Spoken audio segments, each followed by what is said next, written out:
Olá, queridos amigos do Grupo Espírita Ave Cristo. Uma vez mais aqui nos encontramos para tratar de um tema muito importante, sempre significativo para as nossas vidas, baseado no Evangelho segundo o Espiritismo. Mas antes de iniciarmos, nós gostaríamos de agradecer a oportunidade que nos foi fornecida por essa casa, por toda a diretoria, pela equipe espiritual que coordena essa casa e que pela Federação Espírita do Estado de São Paulo entrou em contato e nos colocou, então, novamente em sintonia com essa casa amorosa, a quem nós tivemos a oportunidade de conhecer, os dirigentes, os trabalhadores, e sentimos muita alegria neste retorno. Por isso, nesse primeiro instante, vamos todos nós, para iniciarmos a tarefa, elevar o nosso coração e o nosso pensamento a Deus, nosso Pai, pedindo a Ele que nos abençoe no nosso estudo, na compreensão e que nós possamos aproveitar estas oportunidades em que o Evangelho cruza o nosso caminho para iluminar, esclarecer e nos fortalecer. Agradecemos a toda a equipe espiritual do Ave Cristo e a todos os amigos espirituais que estão nos auxiliando. Muito obrigado e vamos, assim, em nome de Deus, de Jesus, nós vamos iniciar a nossa participação de hoje. Vamos tratar do capítulo 6 do Evangelho segundo o Espiritismo, que é um capítulo muito importante, é um capítulo bastante conhecido, que é o Cristo Consolador. E nós, nesse capítulo, temos as informações de que o Cristo foi o primeiro Consolador, aquele que chegou, aquele que veio trazer a revelação do Evangelho, da Boa Nova, das boas notícias do mundo espiritual. Jesus nos trouxe as leis divinas e nos revelou essas leis. No entanto, ele mesmo disse que não dava para ensinar tudo, não dava para falar de tudo, porque nossa compreensão ainda era pequena. Como espíritos ainda muito mais primitivos do que agora, nós tínhamos muita dificuldade de compreender as palavras do Mestre. Então ele disse, tudo que eu falei foi porque vocês podiam ouvir. Lembramos sempre que ele dizia, quem tem ouvidos de ouvir, ouça, não é? Isso quer dizer, quem consegue compreender, compreenda, mas tem determinados níveis de compreensão. Então, ele vai nos afirmar que vai mandar um outro Consolador. Vamos lembrar que foi na última ceia que ele teve com os discípulos e que ele, de alguma maneira, prometeu, dizendo que enviaria, rogaria ao Pai e enviaria outro Consolador, que ele denominou como o Espírito da Verdade. Muito bem, esta foi uma promessa logo ao final da sua missão terrena. Naturalmente, o que ele queria dizer? Que haveria um outro movimento, uma outra doutrina que viria complementar, que viria esclarecer, que viria nos dar esse ouvido de ouvir. E, naturalmente, não seria isto acontecendo em uma semana, um mês, 2 meses, 1 ano, 10 anos que fosse. Precisou passar 19 séculos para que nós pudéssemos assimilar e entender. Vamos lembrar que Jesus disse, se me amais, guardai os meus mandamentos. Ele começa assim a dizer a sua promessa na vinda do Consolador. E se me amais significa se você realmente me considera, se você realmente entende que eu sou o Mestre, se eu trago a informação, que eu trago o Evangelho, porque se a gente pode ter, sim, uma posição bastante distante de Jesus, dizendo-se cristão. É aquele cristão, aquele espírita que diz assim, mas que maravilha que é Jesus. Nossa, que mensagem maravilhosa dessa do Evangelho. Nossa, que coisa mais bonita, mais interessante. E aquilo fica só como se fosse uma coisa exterior para a gente observar. Ah, eu amo muito Jesus. Pois é. Como nós amamos Jesus? Observando os seus ensinamentos como se fossem quadros numa exposição. Vamos para um museu, para uma exposição de artes e ficamos olhando os quadros, achando que ali está tudo feito, tudo resolvido, quando em nós ainda existe a obra a ser realizada. Então, quando ele afirma, se me amais, guardai os meus mandamentos, significa, vamos interiorizar esses mandamentos, vamos interiorizar esses ensinamentos. E ele deixou tudo isso resumido, né? Ah, mas é muito difícil seguir a mensagem de Jesus. Ela é difícil para o nosso coração inculto, para o nosso coração ainda difícil, ainda duro, endurecido. Mas se nós realmente nos propusermos a fazer a nossa modificação, essa mensagem vai se tornando cada vez mais simples, mais fácil, porque nós vamos deixando aquilo que não serve para a nossa vida espiritual e vamos nos focar naquilo que é útil à nossa vida espiritual. O que é útil para a nossa vida espiritual? Conhecer as leis divinas e praticá-las. Jesus resume tudo isso numa lei, como a gente dizia, né? Amai o vosso próximo como a vós mesmos. E depois ele deixa esse ensinamento reformulado dizendo: amai-vos uns aos outros como eu os amei. Então, dizendo como eu os amei, significa dou aqui um modelo. Olha a forma como é para amar. Olha a forma que nós devemos, então, praticar esses ensinamentos. Mas isso tudo já se concretizou. O Espírito da Verdade veio, Allan Kardec, no século XIX.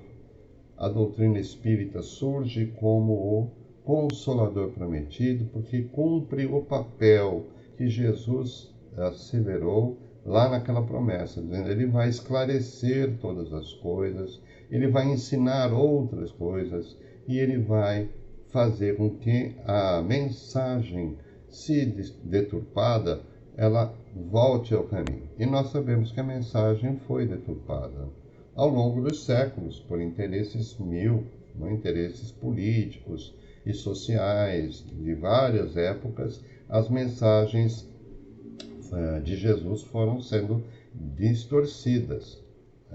Então, o que aconteceu aí? Aconteceu que a mensagem ainda chega a nós de uma maneira não correta, não formatada, como Jesus queria lá atrás. E ele sabia disso. Por isso ele fala: vou mandar um novo Consolador, meu Pai vai mandar, né? Vou rogar a meu Pai e ele enviará esse outro Consolador, que é o Espírito da Verdade. E justamente o Espírito da Verdade é quem preside a instalação da doutrina espírita no planeta Terra. Então estamos já na terceira revelação, que é a revelação do amor expandido, que é a revelação da fé que tem a razão junto, a fé raciocinada. E tudo isso já está posto, né? Nós estamos com quase 200 anos, né, praticamente, do lançamento, da divulgação da doutrina espírita, ocorrida em 1857. Então, 2057, vamos ter aí 200 anos de doutrina espírita. Olha que interessante.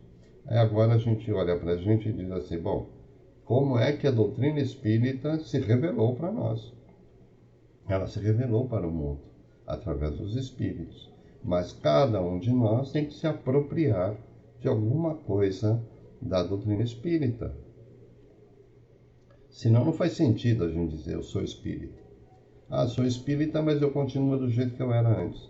Eu não quero fazer as minhas reformulações. Eu quero seguir os meus gostos, as minhas tendências, os meus vícios, porque todos nós trazemos vícios, né? E o vício moral, né? O vício moral, não estou falando só dos vícios físicos.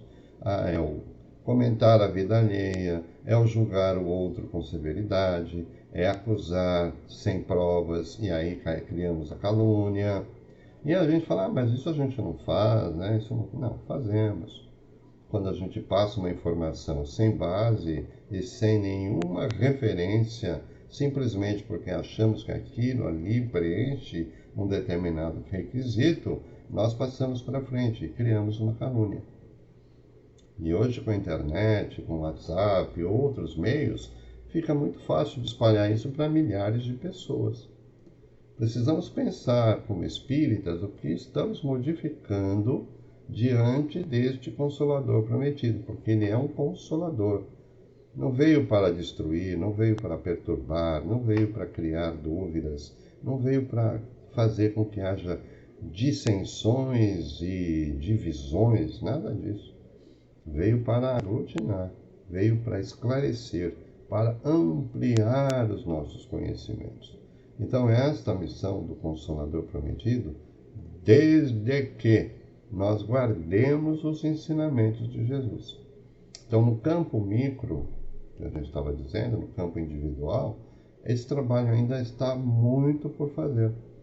Porque quando nós queremos e precisamos de uma ajuda espiritual, nós temos uma dificuldade, uma doença na família, uma situação difícil que se depara, né? Nós temos a tendência de correr para pedir ajuda. E aí nós pedimos ajuda para os espíritos, para Deus, para Jesus, para quem a gente tem fé, e a gente diz, me ajude a sair desse problema. E normalmente a gente esquece que a doutrina espírita, através de diversas mensagens, é só pegar a coleção Fonte Viva do Emmanuel, nós vamos encontrar inúmeras referências de que essas vicissitudes, essas adversidades que acontecem em nossas vidas, são as nossas possibilidades de aprendizagem. São as nossas possibilidades de teste daquilo que nós já entendemos, daquilo que nós já aprendemos. Como alunos, fizemos a lição e agora vem a prova. Vamos fazer a prova para ver se a gente aprendeu ou não aprendeu.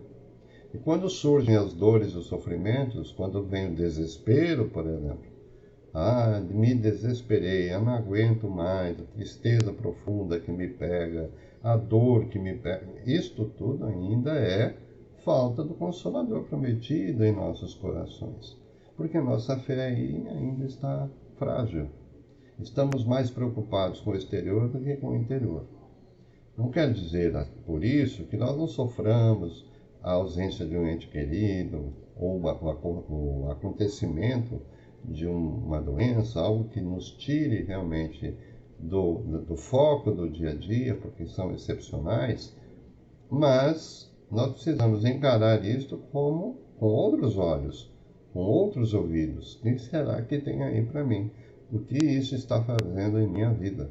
Porque está chegando esta dor, este problema, o que é que eu vou resolver? O que é que eu vou aprender com isto? Ou eu vou provar que eu já desenvolvi pelo menos um pouquinho de paciência, um pouquinho de tolerância, um pouquinho de fé, porque se eu tenho a fé remove montanhas, então eu posso olhar para esses problemas dizendo, ok, é um problema, causa dor, causa sofrimento, mas a minha atitude diante desse problema revelará se nós estamos guardando os mandamentos.